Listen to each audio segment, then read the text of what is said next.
कातिल के हाथ चंद ही सुकून के वास्ते, कातिल के हाथ चंद ही सुकून के वास्ते, मुंसिफ भी बेच देता है ईमान बार बार।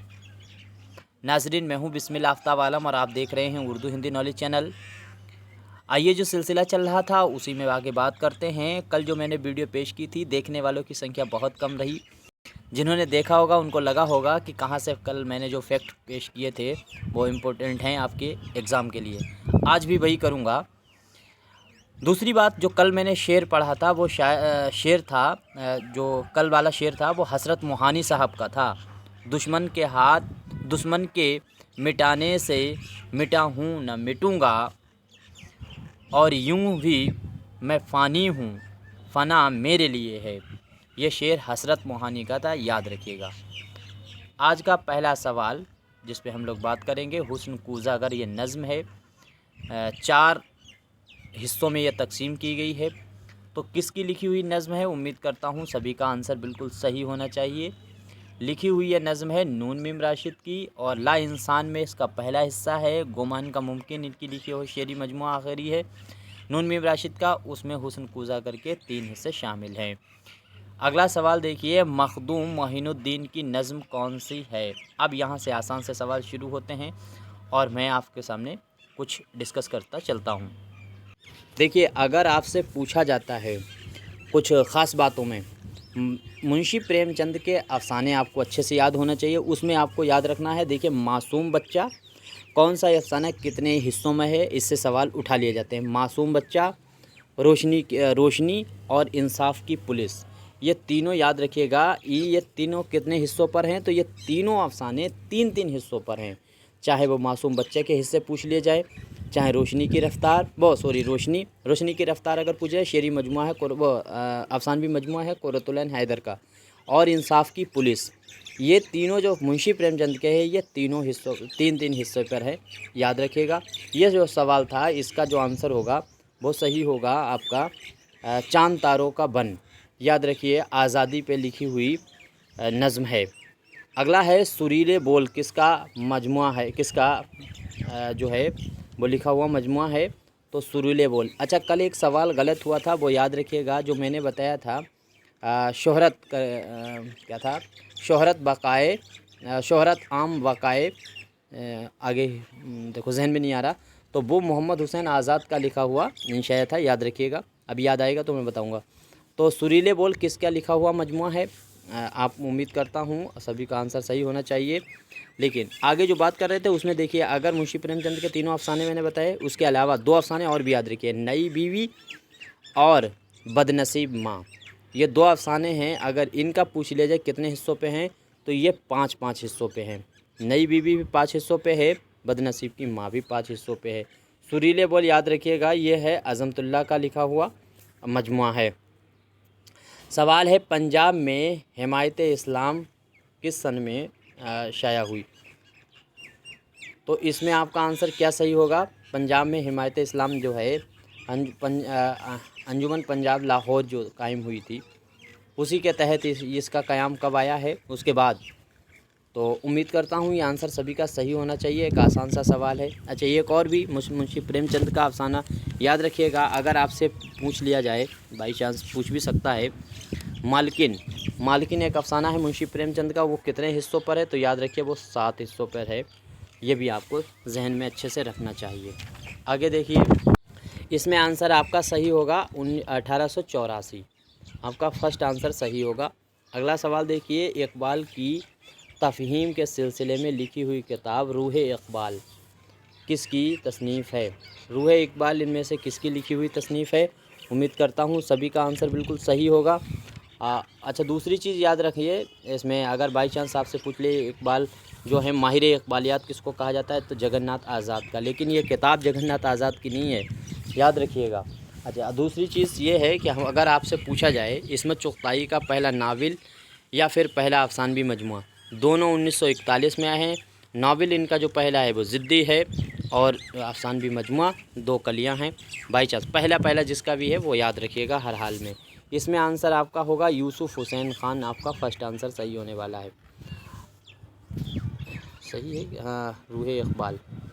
इसके बाद में है अल्लामा इकबाल को सर का खिताब मिला था। तो अल्लामा इकबाल को सर का खिताब मिला था किस सन में? ये जो ऑप्शन दिए गए हैं इनमें से आपको बताना है। मैंने ऑडियो बुक में बात की थी, तो तमाम जो शोरा हैं उनको किस लक़ब से या कि उनके जो है ख़िताब क्या था, उस पे मैं वीडियो आपके सामने रख चुका हूँ, ऑडियो बुक रख चुका हूँ, उसको जाकर सुनिएगा। और ये सवाल इस तरह के आपके लिए आसान हो सकते हैं। अच्छा, दूसरी चीज़ ये है कि अगर आपसे पूछा जाए, पिछले दिनों एक एग्ज़ाम में एक सवाल खूब बनता रहा, लड़कियों के सर सैयद जो हैं किस नावल निगार को कहा जाता है, लड़कियों का सर सैयद? तो वो याद रखिएगा, आपको याद रहना चाहिए, राशिदुल खैरी का नाम याद रहे। और यह आंसर जो था सर सैयद को, अल्लामा इकबाल को सर का खिताब 1923 में मिला था, जून 1923। ये भी आंसर आपका सही होना चाहिए। 2004 में इकबाल की किस नज़्म को 100 साल मुकम्मल हुए? तो कौन सी वो नज़्म है जिसमें 2004 में जिसको लिखे हुए 100 साल? देखिए ये किस तरह का क्रेटमेटिक सवाल बनाया गया है कि ऐसा सवाल जिसको 100 साल पूरे हो गए, ऐसी नज़्म कब लिखी गई है। तो ये इस तरह के सवाल होते हैं जो हर हाल में बच्चे से गलत कराने के लिए ही पूछे जाते हैं। इनका कोई आधार नहीं होता है सवालों का, ये कहाँ से उठ जाते हैं इसकी कोई गारंटी नहीं है। इसीलिए कहते हैं ज़्यादा से ज़्यादा आपका मशक होना चाहिए। तो तराना हिंदी याद रखिएगा, सारे जहाँ से अच्छा उसको 100 साल हुए हैं। और जब मुस्लिम लीग की स्थापना हुई थी उसी से 1 साल पहले ही गालिबन ये नज़्म इन्होंने लिखी है। तो यहाँ से आपका आंसर तो फर्स्ट होगा।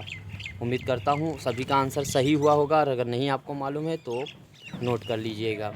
अच्छा, कुछ तसानीफ़ें दक्कन की जो आपको ख़ास तौर से याद रखनी है, उनमें से जैसे 2 अदीब हैं, जैसे बंदा नवाज़ गैसू दराज की तसानीफ़ें और मिराजी शम्सुल अशाक, इन 2 की तसानीफ़ें ख़ास तौर से याद रखनी चाहिए। मिराजी शम्सुल अशाक, जैसे अगर आपको हिदायतनामा पूछ ले या फिर तलावतुल वजूद पूछ लिया जाए, महराजुल आशिकीन पूछ लिया जाए, ये तीनों तसानीफ़ें जो हैं वो लिखी हुई किसकी हैं? तो उम्मीद करता हूँ सभी को आप पता ही होना चाहिए, नहीं पता है तो याद रहे बंदा नवाज़ गैसू दराज की है। और भी हैं, जैसा शिकारनामा भी इसकी है तमसीली। दूसरी चीज़, अगर आपसे मिराजी शम्सुल अशाक की पूछी जाती है तसानीफ़ें, तो उनमें ख़ास तौर से जो तसानीफ़ें हैं शम्सुल अशाक की, उनमें 2 याद रखिएगा। मरगूबुल क़लूब एक इस तरह से रिसाला टाइप का था इनका निकला हुआ, और एक और इनकी किताब जो है ख़ास तौर से जल तरंग आपसे पूछी भी जा सकती है। इरशाद नामा भी है, कलमतुल हिकायक भी है। बहरहाल ये इतनी इम्पोर्टेंट नहीं है। जल तरंग और मरगूबुल क़लूब आपको याद रखना होगी। अगला सवाल देखिए है, इकबाल की तसनीफ़ इसरार खुदी का अंग्रेज़ी में तर्जुमा किसने किया है? अंग्रेज़ी में तर्जुमा किसने किया है? तो निगलसन ने किया था, सभी को मालूम होगा। आपका आंसर जो है वो सेकंड सही होने वाला है। सवाल है, इकबाल के शेरी मजमा ज़र्ब कलीम के तीसरे हिस्से का उन्वान। अब ये देखिए ये भी थोड़ा सा सवाल अलग तरह का है और इम्पोर्टेंट सवाल है, इसको नोट करना चाहिए। तो कहा है इकबाल का जो शेरी मजमुआ है ज़र्ब कलीम के तीसरे हिस्से का उन्वान आपसे पूछा गया है। तो ज़र्ब कलीम का हिस्सा जो है तीसरा, उसका उन्वान है औरत। दूसरी बात जो मैं बात कर रहा था, बुरहानुद्दीन जानम छूट गए थे, बुरहानुद्दीन जानम का जिक्र नहीं मैंने किया। बुरहानुद्दीन जानम की भी किताबें याद रखिएगा, जैसे इरशाद नामा बुरहानुद्दीन जानम की जो मैंने अभी बता दी थी, इनकी क्या कहते हैं, शायद बंदा नवाज़ गैसू दराज की बता दी थी। आपको याद रखना है इरशाद नामा और कलमतुल हिकाय के दोनों गलत मैंने बता दी हैं। ये दोनों किताबें हैं बुरहानुद्दीन जानम की। ये जहन में आपको रखना है कि बुरहानुद्दीन जानम की किताबें हैं। ये गलती हो गई थी, इसको सही कीजिएगा। अगला सवाल देखिए, ये मिसरा दिया गया है और मिसरा सानी यानी उला दिया गया है, इसका सानी मिलाना है। था जिन्हें ज़ौक़ तमाशा वो तो रुखसत हो गए। अब इसमें मिसरा कौन सा अगला लगेगा? इसीलिए कहते हैं शेर ज़्यादा से ज़्यादा आपको याद होने चाहिए, क्योंकि शेर जो होते हैं उनसे सवाल खूब बनते हैं। लेके अब तो वादो दीदार आम आया तो क्या, ये वाला आंसर आपका फर्स्ट वाला सही होना, इसका मिसरा सही लगेगा। अगला सवाल देखिए, बेखतर कूद पड़ा आतिश में नमरूद बेखतर कूद पड़ा आतिश नमरूद में इश्क, अक्ल है महबे तमाशाए लबे बाम नहीं। तो इसमें क्या है कि एक वाक़ये की तरफ बयान किया गया है और नमरूद बादशाह ने जो आग बनवाई थी उसके लिए बात उस वाक़ये का बयान किया गया है। तो इस तरह के अगर अशार होते हैं तो तल्मी होता है। ये आंसर आसान सा है, आगे बढ़ जाइए। इकबाल की एक नज़्म है शमा और शायर, बांग दरिया का दिल किसने कहा है। एक आसान सा सवाल है, बांग दरिया का दिल किसने कहा है। तो आसान है क्योंकि इनके एक दोस्त थे, उन्हीं ने ये बात कही है। मैं जो बात कर रहा था उसमें ताजुल हक़ाइक़ एक तसनीफ़ है, मशहूर तसनीफ़ है ताजुल हक़ाइक़, याद रखिए। उसके राइटर जो है वो मंसूब किए जाते हैं मुल्ला वजी, ये भी याद रखिएगा।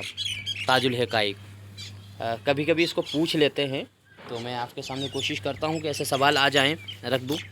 इसमें आपका आंसर सही होगा अब्दुल कादिर। इनका रिसाला मुग़ज़न था, उसी के ज़रिए इकबाल की शुरुआती नज़में शाया हुआ करती थी। आगे देखो, इटली के मशहूर शायर दाते की शेरी तसनीफ़ डिवाइन कॉमेडी के जवाब में इकबाल की लिखी हुई किताब है। डिवाइन कॉमेडी के जवाब में इन्होंने कौन सी लिखी थी। तो डिवाइन कॉमेडी जो थी उसके जवाब में इन्होंने लिखी है जावेदनामा। अच्छा, डिवाइन कॉमेडी के अलावा अगर आपसे पयामे मगरिब पे लिखी हुई किताब थी उसको पयामे मशरिक़ के नाम से, पयामे मगरिब जो थी उसको पयामे मशरिक़ के नाम से इकबाल ने उसके जवाब में किताब लिखी थी पयामे मशरिक़, ये भी पूछा जाता है। तो वो एक अलग तरह का सवाल है। अगला सवाल देखिए, उर्दू नस्र में अल्लामा इकबाल की पहली बाकायदा तसनीफ़। तो उर्दू नस्र में पूछा जाए तो नस्र में इनकी पहली तसनीफ़ कौन सी है, एक आसान सा सवाल है। अच्छा, आपसे पूछा जाता है शाह रफ़ीउद्दीन ने क्या किया था। हिंदुस्तान के अंदर कुरान मजीद का सबसे पहले तर्जुमा शाह रफ़ीउद्दीन ने ही किया था। ये कई बार पूछा गया किस सन में किया था, तो आपका सन याद रहे 1786, यानी एक हटा दीजिए आगे का तो 786 हो जाएगा आराम से। 786 याद रखिएगा, उसके आगे एक लगा लीजिए। 1786 में किया था, बहुत आसान तरीका है याद करने का। और इसमें आपका आंसर क्या सही होगा, इल्मुल अक़्साद। ये नसरी पहली तसनीफ़ है इकबाल की। इकबाल के शेर पर मिर्ज़ा अरशद गरगानी ने बेसाख्ता वाह वाह की और बोले। हाँ, तो ये पूछा जाता है मियाँ इकबाल इस उम्र में और ये शेर, तो वो शेर कौन सा था। इसमें है क्या, नहीं, शेर सितारों से आगे मोती समझ के साने करीमी ने, हाँ यही शेर है। मोती समझ के साने करीमी ने चुन लिए कतरे जो थे मेरे अर्के इनफाल के। तो ये शेर याद रखिएगा, ये इकबाल का था, मुशायरे में इन्होंने पढ़ा था। और जो है इकबाल ने जब ये शेर पढ़ा था तो उसकी निज़ामत कर रहे थे ये गरगानी, और बाद में ये उस्ताद भी शायरी के रहे हैं कुछ दिन तक इकबाल के। सवाल है, अब्दुल कादिर ने बांग दरा की शायरी को कितने अदवार में तकसीम किया। ये इम्पोर्टेंट सवाल है और ज़रूर नोट कीजिएगा, हर हाल में इसको नोट कीजिएगा सवाल को, बहुत अच्छा सवाल है। उम्मीद करता हूँ सभी को मालूम होना चाहिए कितने हिस्सों में इसको तकसीम किया गया है।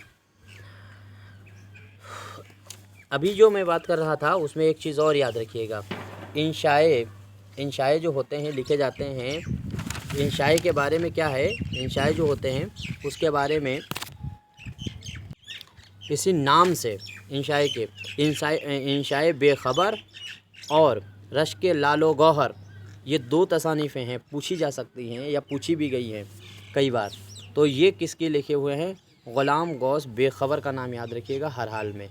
और इसका आंसर आपका सही होगा 3 हिस्सों में। अगला सवाल है, रूह सुल्तानी रहे बाकी तो फिर क्या इज़्तिराब है, मगर क्या इस यहूदी की शरारत का जवाब। अच्छा, ये बंद दिया गया है, ये पूछा जा रहा है आपसे, ये शेर जो दिया गया है ये बंद, पहली बात तो पूछा जा सकता है ये किस नज़म से लिया गया है। तो लेनेन खुदा के हुजूर से ये लिया गया है, और ये बात इन्होंने जो अशार में कलीम तजल्ली और मसीह बे सलीब ये जो जुमले हैं वो किसके लिए इस्तेमाल किए थे इकबाल ने? तो लेनिन के लिए इस्तेमाल किए हैं, याद रखिएगा यहाँ से। एक सवाल है कि उर्दू का पहला मौरिख अगर पूछा जाए तो किसे बताओगे? वैसे राम बाबू सक्सेना उर्दू के आला मौरिख माने जाते हैं। तारीख़ लिखने वाले को मौरिख कहते हैं, हिस्टोरियन को। तो उसमें राम बाबू सक्सेना बहुत अहम हैं, लेकिन उर्दू का अव्वल मौरिख किसे कहा गया है? आपका जवाब क्या होना चाहिए? ये सवाल पहले देखिए। मसनबी इसरार खुदी के पहले एडिशन में इकबाल ने ईरान के किस शायर पर तनकीद की थी? तो इनमें से वो कौन है जिस पे इन्होंने तनकीद की है? उम्मीद करता हूँ आंसर सबका सही होना चाहिए। आसान सवाल है। तो ये होगा हाफिज़ शिराज़ी। आपका आंसर सेकंड सही होगा। तो आपको जो बताना है वो है मोहम्मद हुसैन आज़ाद। उर्दू के पहले मौरिख माने जाते हैं मोहम्मद हुसैन आज़ाद, क्योंकि इन्होंने पहली तारीख़ी शायरी की तारीख़ जो है वो लिखी थी, आबे हयात को लिखा था। तो वो तस्करा भी मान लिया जाता है, तनकीदी भी कभी कभी मान लेते हैं, उसको शायरी की तारीख़ भी माना जाता है। इसके बाद में अगला सवाल देखिए। अगर होता वो मजजूब फिरंगी इस ज़माने में तो इकबाल उसको समझता मकाम किबरिया क्या है? तो इसमें क्या है? का आंसर किसके लिए ये बात कही है? इकबाल का आंसर इसमें क्या सही होना चाहिए आपका? तो नेतशे की ये तारीफ़ की थी, तो इन्होंने ये नेतशे के लिए कहा था, इरशाद किबरिया, मकाम किबरिया, सॉरी। एक सवाल और मेरे दिमाग में गर्दिश कर रहा है, वो मेरे ख़्याल से आपको सभी को मालूम होना चाहिए। लखनऊ अदब का पहला मरसिया गो शायर आपको याद रखना होगा। याद रखिएगा, लखनऊ अदब का पहला मरसिया गो अगर शायर पूछ लिया जाए, वैसे तो अशरफ बियावानी को उर्दू का पहला मरसिया गो शायर मान लिया जाता है, लेकिन लखनऊ अदब का पहला किसको माना जाता है ये आपको याद रखना होगा। यह है मीर खलीक। आपका आंसर सही होगा मीर खलीक। उम्मीद करता हूँ आज यहीं तक सवाल रखते हैं। थोड़ा मैं बाहर हूँ, आवाज़ आपको लग रही होगी, आवाज़ से पता चल रहा होगा बहुत तेज़ हवा चल रही है।